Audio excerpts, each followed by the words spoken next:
মহান আল্লাহ তাআলা যে আমার কিসের পরীক্ষা না আমি নিজেও জানি না। কেন যে আল্লাহ আমাকে দুনিয়াতে আমার এরকম ভাগ্য করে দুনিয়াতে পাঠাইছে। আল্লাহর কাছে কোন পাপ করছিলাম, কোন দোষ করছিলাম আমি নিজেও জানি না। আমি মানুষকে এতটা বিশ্বাস করি, এতটা ভালোবাসি, সেই মানুষগুলো আমাকে কীভাবে যে এতটা ঠকায় আমি নিজেও বলতে পারি না। আমার এরকম অবস্থা হয়েছে, আমার ভালোবাসার মানুষের সাথে আমি কিছু কথা শেয়ার করি, যেহেতু আমার শেয়ার করার কোনো লোক নেই, আমার আশেপাশে কোনো কেউই নেই, সেজন্য আমি আপনাদের সাথে কিছু কথা শেয়ার করতে চাই। আমার গলার কণ্ঠ শুনে বুঝতেছেন আমি একটুকু ভালো নেই।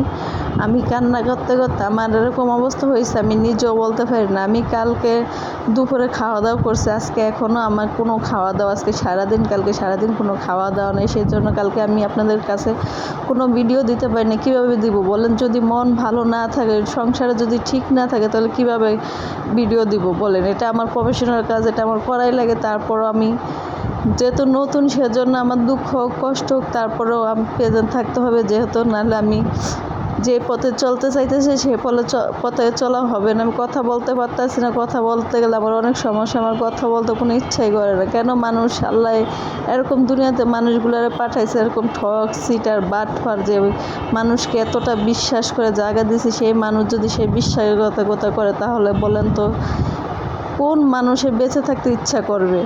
ভাই আমি যে কী অবস্থা আছে আমি ভালো জানি। আমি একটা মানুষের ভালোবাসার কাছে টেনে নিয়েছিলাম, সেই মানুষটা যে আমার সাথে এরকম বিশ্বাসঘাতকতা করবে আমি নিজেও বলতে পারি না। কেন যে আমার সাথে এরকম করছে আমি তাও বলতে পারি না। সে যদি এরকমটা করার ইচ্ছাই থাকে, তাহলে কেন আমার সাথে তার সম্পর্ক করার দরকার আসলো, তার আমার সাথে রিলেশন করার দরকার আছে? তাই সে আমার এত ভালো ভালো স্বপ্ন কেন দেখাইতে হচ্ছে? একটা মেয়ের যদি দায়িত্ব নাই নিতে পারেন, তাহলে কেন সে মেয়েটার জীবন সে মেয়েটার জীবনটা এলোমেলো করে দিয়ে তারপরে চলে তো জানে তাকে সব নিঃস্ব করে শেষ করে থুয়ে তারপরে চলে যান। তার ঘরে যা যা আছে সব কিছু নিয়ে গেছে।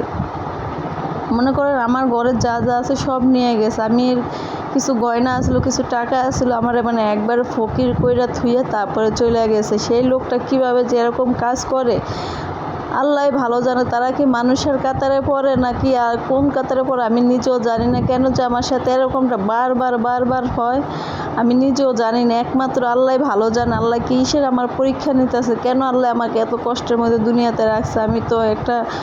আমি একটা জিনিস এসে যে আমাকে মানুষ একটু ভালোবাসুক, আমি তারা আমার সবটুকু উজাড় করে দেব। তাই আমি মানুষকে ভালোবাসাটা এটাই আমার প্রতিদান। মানুষকে ভালোবাসলে মানুষ আমার সাথে যে এরকমটা করবে আমি নিজেও বলতে পারি না। কেন যে আমি মানুষকে এত তাড়াতাড়ি বিশ্বাস, যে এত তাড়াতাড়ি কাছে টেনে নেই, আমি তারে সব কিছু আমার বিস্তারিত আমার অতীত বর্তমান যা আছে সব কিছু তারে খুলে বলার কারণে সে আমার এত বড় বিশ্বাসঘাতকতা করছে। সে আমার দুর্বলতার সুযোগ পাইছে। সে তো জানে আমার ফ্যামিলি আমার কোনো সাপোর্ট নাই, কোনো কাছে নাই।